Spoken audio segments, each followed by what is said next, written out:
Weak, wilting orchids can also be dramatically revived. Today, I'll share with you the secret to reviving weak orchids with just a few simple steps and familiar ingredients right in your kitchen. Your orchid will quickly become healthy again, new roots will sprout vigorously, leaves will be glossy, and it may even bloom beautifully if you apply the method at the right time. In this video, I want to share a very real-life case that many of you have probably encountered. This orchid of mine, due to improper care, started to wither, its leaves turned yellow, and its health deteriorated noticeably. Over time, it even developed rot at the tip. Fortunately, a new plantlet emerged from the base, and remarkably, this plantlet had already started to develop flower stalks. I will help you inspect the entire plant, then replant and care for it from scratch to save it and help it grow healthier. First, I will check the roots. As you can see, the old growing medium was very dirty, clinging to the roots. Many roots here were rotten and damaged, especially the roots at the base, which were quite decayed. If left untreated, the plant would weaken and be very difficult to recover. Therefore, I've removed all the old potting mix, discarded any damaged roots, and prepared to replant the tree. If you're new to the channel, please hit the like and subscribe buttons to support me and so you don't miss any orchid care tips. It's great to have you as a companion on this journey. Once the cleaning and preparation are complete, we can proceed with the next steps of care. Look here, these roots are completely damaged. Some are rotten and black, others are soft and mushy, no longer able to absorb nutrients. I have to cut off these roots because they contain many pathogens and bacteria. If I keep them, the plant will weaken and won't be able to recover. Besides English, we now have voiceovers in French, German, Italian, Spanish, Portuguese, Japanese, Hindi, and Indonesian to help you understand the content more easily. Listen in your preferred language by opening the video and clicking on the settings gear icon to select the appropriate audio language.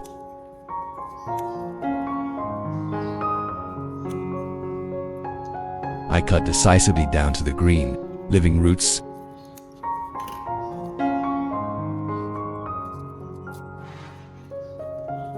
It's especially important not to break or damage the flower stalks, as this is a very valuable part.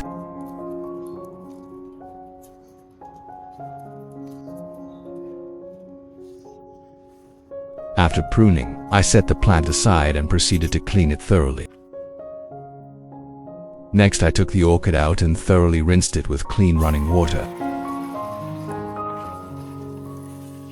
I gently rinsed from the leaves down to the roots, observing carefully to wash away any remaining dirt and mold.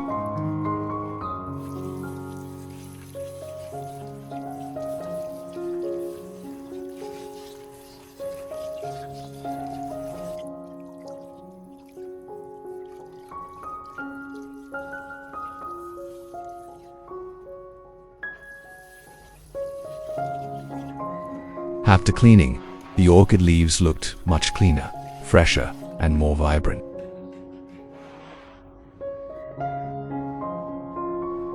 The plant was now clean and ready for the next steps. I poured in exactly 1,000 milliliters of clean water.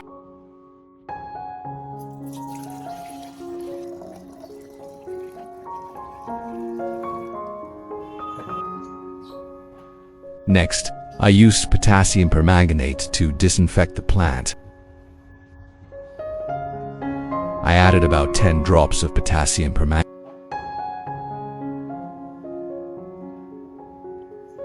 Then, I gently stirred it to dissolve the solution evenly in the water. Next, I cleaned the orchid's leaves. I took a soft cotton pad, soaked it thoroughly in the prepared solution, and began carefully wiping each leaf. I wiped the top surface of the leaves to remove any accumulated dust and dirt. Then, I turned the leaves over and cleaned them more thoroughly, as this is where mold and pathogens often reside.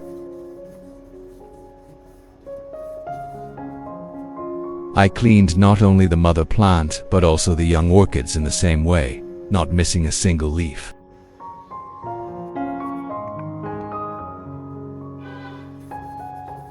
Cleaning the leaves thoroughly allows the plant to photosynthesize properly and grow stronger quickly.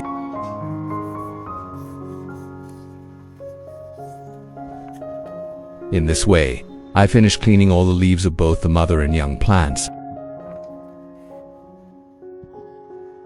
Next, I took out a container. Then, I placed the entire orchid into the container, ensuring the roots and base were completely submerged.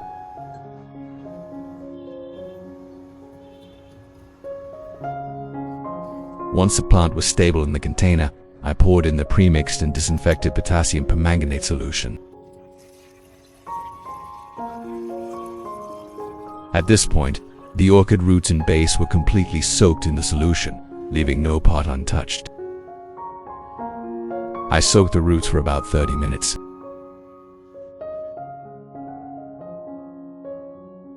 I immediately used the remaining potassium permanganate solution to treat the growing medium, which in this case was shredded pine bark.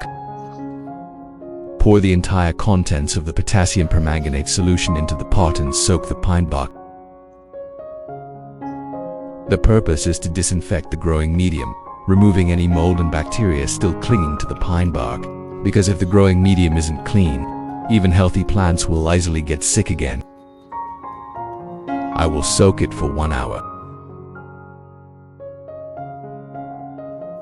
After soaking for 30 minutes, the roots were clean, no more dirt, mold, or pathogens clinging to them. Looking closely, you'll see the roots are brighter in color, the plant feels lighter and very airy. After processing, I let the plant drain, then prepared for the next step, replanting, helping the plant begin a new, healthier growth cycle from the roots. Next, I used cinnamon powder to disinfect the cuts. Cinnamon powder has natural antibacterial and antifungal properties, and it also helps stimulate the plant's recovery and growth. I sprinkled and dabbed cinnamon powder directly onto the cuts and damaged root tips. Which country are you watching this video from? Let me know in the comments.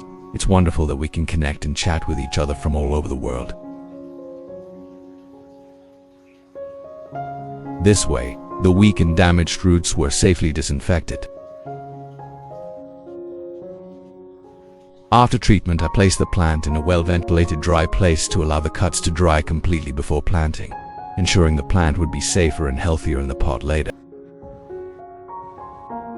Moving on to the next step, once the wounds on the orchid had completely dried and healed, I began replanting it. This time, I chose a pot with many drainage holes to ensure the roots remained dry and wouldn't become waterlogged later. I placed the orchid in the pot and used a pre-sterilized pine bark substrate. I put the larger pieces of bark at the bottom of the pot to improve aeration and drainage, preventing the roots from becoming waterlogged.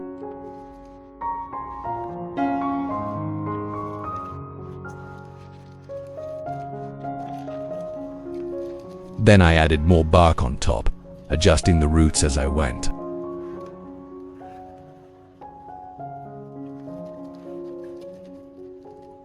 I didn't compact it tightly, just enough to keep the plant stable while allowing the roots to breathe.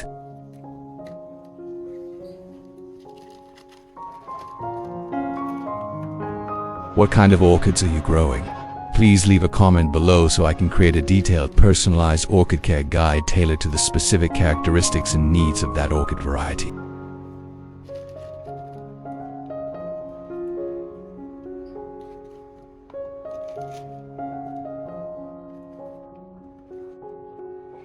I gently patted the sides of the pot to help the substrate fill in the gaps under the roots.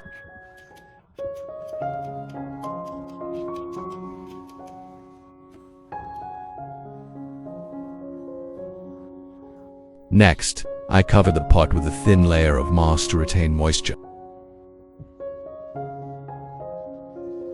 This moss helps the orchid maintain stable humidity, preventing the young roots from drying out too quickly and making it easier for the plant to recover in the initial stages.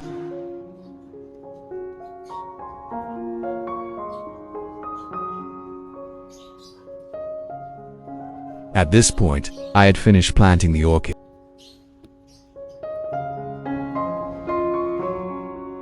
The seedlings were firmly established, and the plant looked secure in the pot. Then, I placed the pot outside in the garden, in a shady, well-ventilated spot with gentle light, avoiding direct sunlight. After about a day, when the roots had started to stabilize, I watered the plant.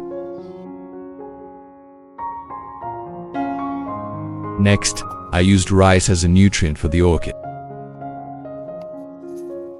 It's a very readily available ingredient in our homes.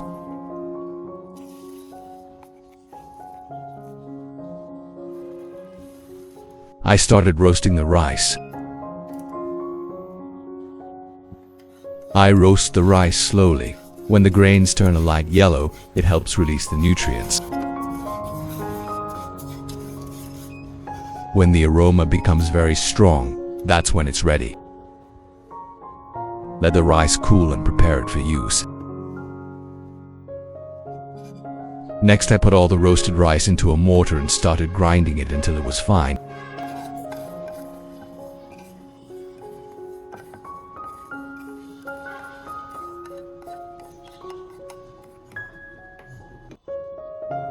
I ground it into a fine powder so that the plants could absorb it more easily.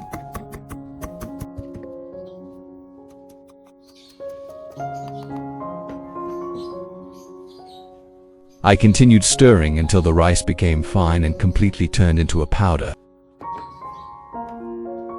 I used a spoon to scoop the powder into a jar, sealed it tightly for storage and use.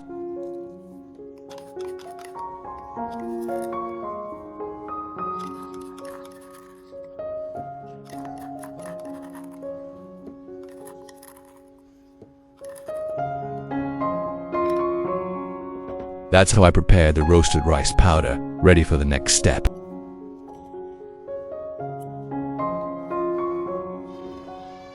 Next, I took out a container and added the roasted rice flour.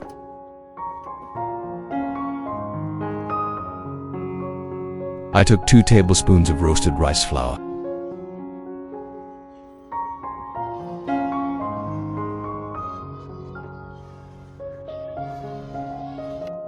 In the next step, I add about 500 milliliters of hot water. The hot water will help the roasted rice flour dissolve evenly, releasing its nutrients better, preparing it for use on the orchid in the following steps. Next, I stir well until the roasted rice flour is completely dissolved in the water. I covered it and let it steep for about an hour, allowing the nutrients in the rice to be fully released.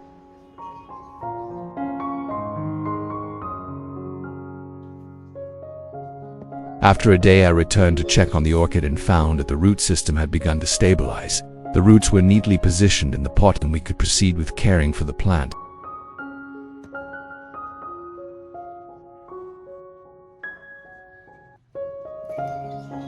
After the fermentation process was complete, the roasted rice water had cooled completely.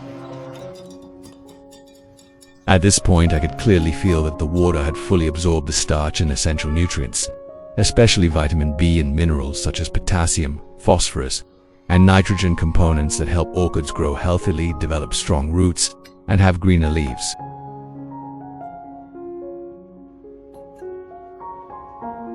Next, I took out a container and gently filtered out all the sediment, keeping only the clear water.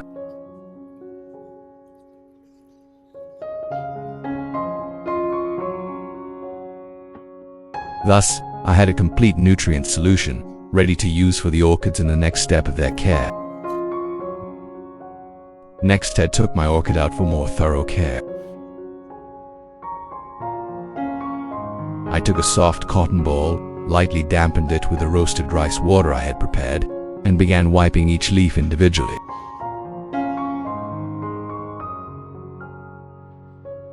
When wiping the upper surface of the leaves, I cleaned away all the dust and mold that had accumulated over time.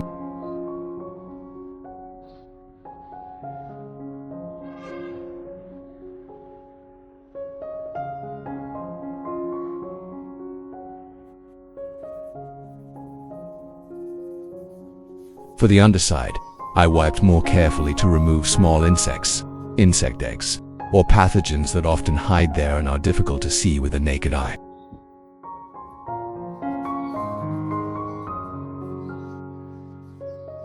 This solution not only makes the leaves cleaner and shinier, but also helps nutrients penetrate the plant, creating conditions for beneficial bacteria to thrive, thereby gradually inhibiting harmful bacteria on the orchid.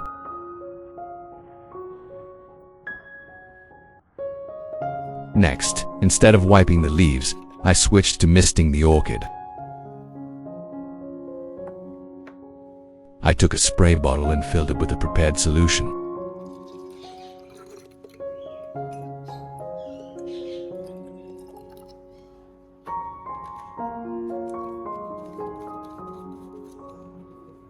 Then I started spraying evenly all over the plant. When spraying the upper surface of the leaves, the dirt is washed away. On the underside, mold, moss, and long-standing pathogens are also gradually cleaned. More importantly, the stomata on the leaves begin to open, helping the plant absorb nutrients better, delivering them down to nourish the healthy orchid roots from within. Next, I will water the orchid directly at its roots. I take a small ladle and slowly water the roots and growing medium evenly, allowing the water to gradually soak in, helping the plant absorb nutrients naturally.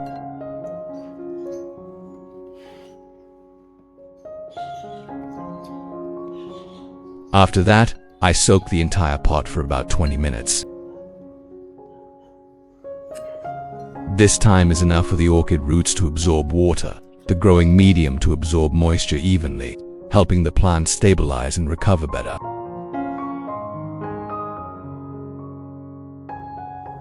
After about 20 minutes, I took the orchid pot out. By then, the plant was fully watered, its roots were plump and healthy, and it looked very reassuring. I placed the plant in the garden, choosing a shady, well-ventilated spot with gentle light, enough for photosynthesis but completely avoiding direct sunlight. During daily care, I misted the plant with water every 3 days, only lightly, to keep the roots and leaves sufficiently moist and prevent waterlogging. As for nutrients and fertilizer, I maintained a routine of once every 2 weeks, helping the plant grow steadily and healthily. After 3 weeks, when I returned to check on the orchid, I was truly delighted to see a noticeable change. The leaves were becoming sturdier, thicker, and had regained their beautiful green color. Not only the mother plant, but the seedlings were also thriving. 3 new leaves emerged, each healthy and clearly formed, showing that the plant had I carefully checked the roots, and the result. The root system was very strong, with healthy white new roots covering the entire pot, even reaching the rim. Any plant with such roots is truly healthy, strong enough to nourish the stem and leaves and prepare for the next stage. What surprised me most was that the flower stalk had begun to sprout. It was both a new root and a flower stalk, clearly visible. The seedling had also produced a small flower stalk, with deep roots firmly anchoring the growing medium, a sign that the plant was growing extremely steadily. From here, I just need to continue caring for it regularly, perhaps repotting it when it's strong enough. creating better conditions for the roots and leaves to develop strongly in an environment closer to nature. Next, we will make fertilizer from roasted rice to nourish the plants. In the next step, I continued making fertilizer for my orchids using roasted rice, following the recipe I shared above. After the rice has fermented sufficiently, I filter out all the sediment, keeping only the clear liquid.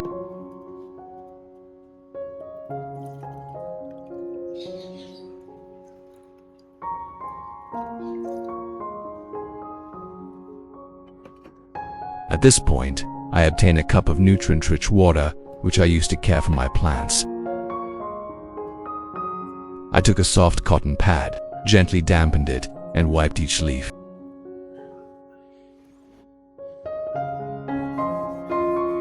This method removes dust and dirt, reduces fungal diseases, and preserves beneficial bacteria while gradually eliminating harmful ones.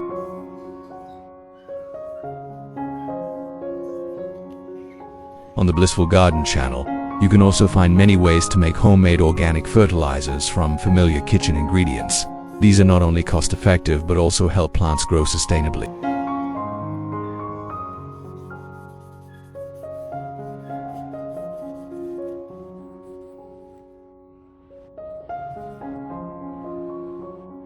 After wiping, I applied foliar fertilizer.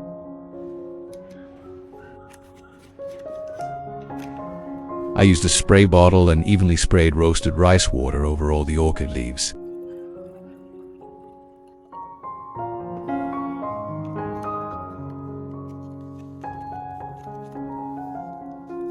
This foliar fertilization method allows for rapid absorption. The leaves begin to turn green again, become thicker and healthier, and any damage gradually heals. I water the orchid directly at the base, gently allowing the water to penetrate deep into the root system. As the roots absorb water and nutrients from below, the plant becomes noticeably healthier, promoting thicker leaves, stronger roots, and preparing for future flowering.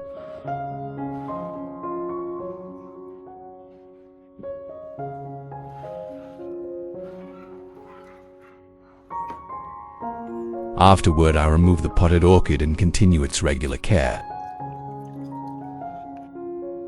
I use this nutrient solution about once every 2 weeks, and on normal days, I water and mist it every 3 days with clean, filtered water, just enough to maintain sufficient moisture for stable growth.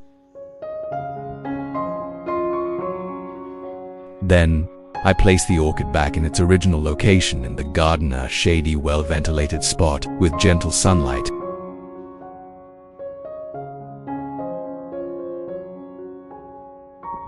After 45 days of care, I can really see the changes in the orchid. It's growing very healthily, developing evenly, and looks vibrant. The leaves of the young plants are longer, thicker, dark green, and glossy. The mother plant's leaves have become green and sturdy again. What I'm most pleased about is the extremely strong root system. The roots are numerous, thick, plump, and a beautiful deep green. Some roots penetrate deep into the growing medium, while others cover the rim of the pot, even extending beyond the edge, a clear sign of a healthy plant.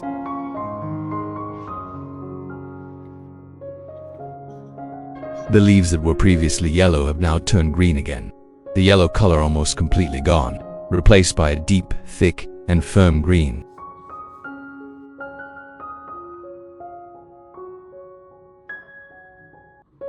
In particular, the young plants are developing very evenly. The previously damaged young leaves have healed completely, and the plant is standing very strong. Although still small, the stalks are long and thick, clearly showing signs of vigor. With proper care using a nutrient solution made from roasted rice, the flowers will later develop a rich color, thick petals, and a glossy appearance, making them very pleasing to the eye. After just a short period of proper care, the orchid plant is noticeably improved. The seedling is thriving. The leaves and roots are beautiful. It has produced very promising flower stalks.